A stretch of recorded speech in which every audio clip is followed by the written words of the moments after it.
بسم اللہ الرحمن الرحیم۔ السلام علیکم۔ حکیم لقمان کی بیٹی کو 5 نصیحتیں۔ نمبر 1۔ حکیم لقمان ایک دفعہ ایک دوست کو کہنے لگے، میں نے 300 سال مختلف دواؤں سے لوگوں کا علاج کیا۔ میں اس تجربے پر پہنچا ہوں، انسان کے لیے بہترین دوا محبت اور عزت ہے۔ دوست نے پوچھا، اگر یہ اثر نہ کرے تو آپ مسکرائے اور بولے، دعا کی مقدار بڑھا دو۔ نمبر 2۔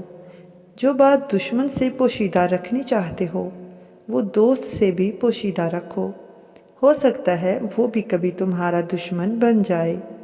نمبر 3۔ جب عقل ہوتی ہے تو وقت نہیں ہوتا، اور جب وقت ہوتا ہے تو عقل نہیں ہوتی۔ نمبر 4۔ جس نعمت میں شکر ہے اس میں زوال نہیں، جس نعمت میں کفران ہے اس نعمت کو بقا نہیں۔ نمبر 5۔ عورت وہی کامل ہوتی ہے جو رشتوں کو بچا لے۔ نمبر 6۔ مصائب سے مت گھبراؤ، کیونکہ ستارے آسمان پر ہی چمکتے ہیں۔ ویڈیو پسند آئی ہو تو ویڈیو کو لائک اور چینل کو سبسکرائب ضرور کر دیں۔ جزاک اللہ۔